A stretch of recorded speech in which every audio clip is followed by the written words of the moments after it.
Hello, Year 3, and thank you for joining for our RE lesson today. As always, I'm going to share our screen so we can get started together. Today, we're going to be discovering the different kinds of writing in the Bible. This follows on the previous lesson, where we looked at what Christians might use the Bible for.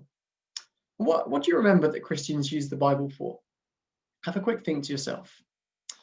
So they might use the Bible to help them with a prayer. Some Bible extracts are used for songs. Some people look to it for guidance. So when they're having a tough time in their life, they might read the Bible, and that can help them think of ways to make things better. They might listen to Bible stories when they go to church. There's just a few ways people might use the Bible. Now today, like I said, we're going to move on to different kinds of writing within the Bible. So as a starter, how many different kinds of writing, not from the Bible, but just in general, can you think of? See if you can jot down a few ideas. And I've given you one to start you off. There are stories. That's one type of writing. Have a think, have a go. Pause the video there. Write down as many as you can think of, and we'll come back together in a moment. Let's look at a few together. You might have had newspaper reports. That could be one. You might have had persuasive letters. So we're trying to persuade someone. We have discussion texts. You might have had chronological reports. And I'll do one more. You might have had information texts. There's a few different types of writing. Perhaps you had similar ones, perhaps you had some different ones. Now, how many different genres do you think there are in the Bible? How many different types of writing do you think there are there? Well, let's have a look together. There are lots of different genres of writing in the Bible. Some parts tell stories, such as the story of Adam and Eve or Noah's Ark. These stories help to demonstrate God's love, power, and personality. Some parts of the Bible are poems and songs praising God and the things he has done. Other parts are laws telling people what they should and shouldn't do. So already we've had stories, we've had poems, we've had songs and laws, all different types of writing within the Bible.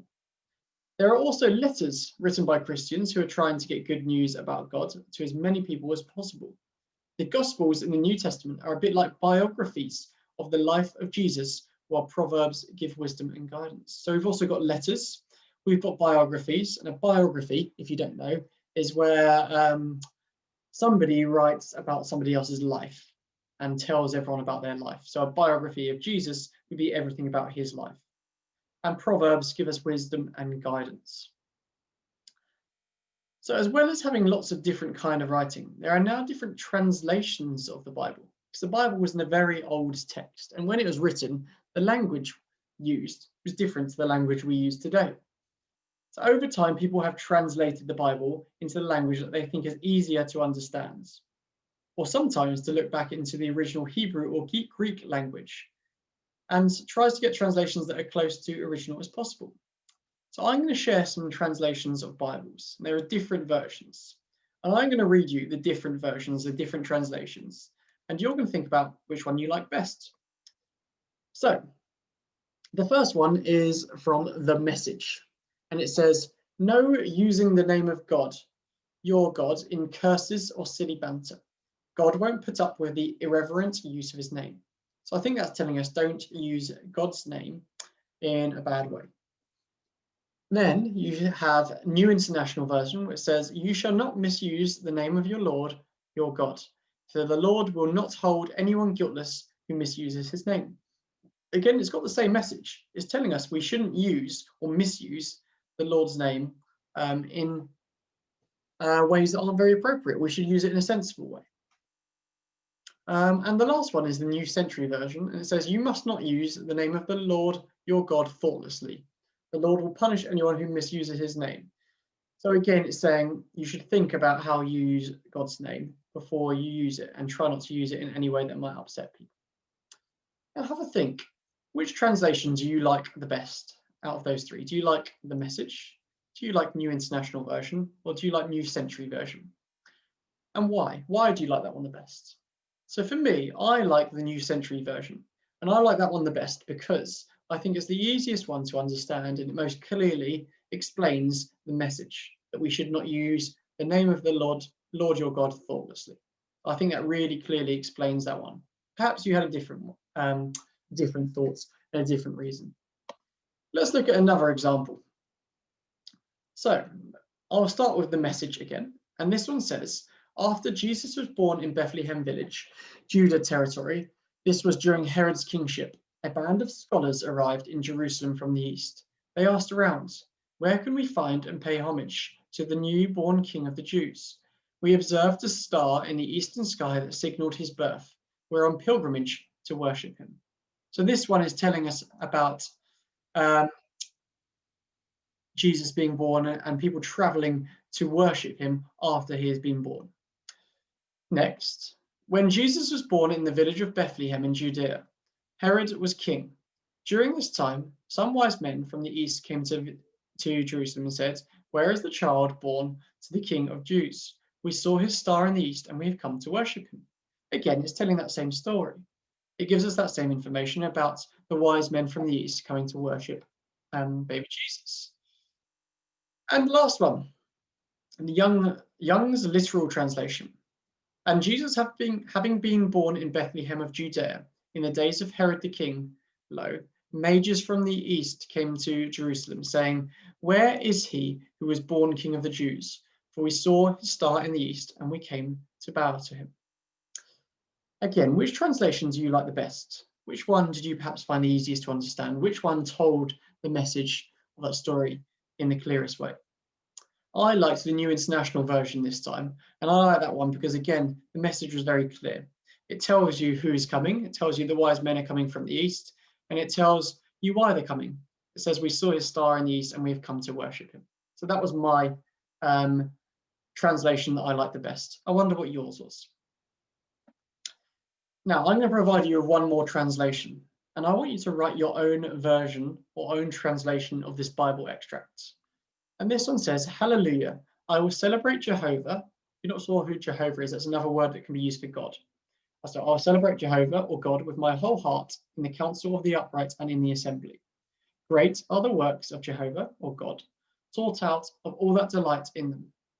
His work is majesty and splendor, and his righteousness abideth forever.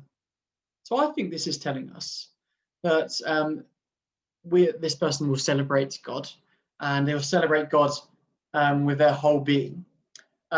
It's celebrating the work of God, everything that God does, and it's saying that everything he does is majestic and wonderful, and his righteousness abideth forever. Perhaps he's setting a good example of righteousness. He's doing the right thing. Maybe you can have a go at putting that into your own words. So you've got to include something about celebrating God, include something about the work of God, and again, something slightly repeated here about the work of God and him showing us the right path.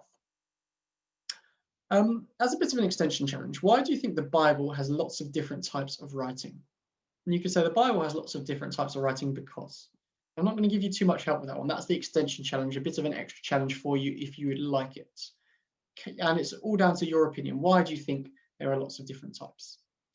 Now, before we go today, I'd like you to pause the video, have a go at that challenge, because in a moment I'm going to share with you my example, my translation of that section if you found it a bit tricky. So pause the video there, have a go yourself, and listen to mine. So this was my one, and this is my translation of Psalm 3, 1 to 3. I am going to have the most amazing celebration of God. I am going to celebrate everywhere and all the time. So that's that first paragraph, which says, hallelujah, I will celebrate Jehovah with my whole heart in the council of the upright and in the assembly. Then I said, his work is great and it brings me joy.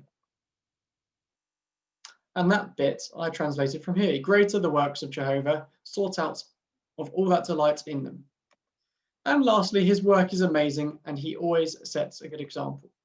And again, it mentions that his work is majesty and splendor and his righteous abideth forever. So that was Mr. Foster translation. So that's your challenge. Can you come up with your own translation? If you really struggled, use my one to help you, and maybe you can adapt mine. We will pause there for today, Year 3. Thank you for working along with me today. And I can't wait to see some of your amazing translations from that lesson. Thanks. See you next time.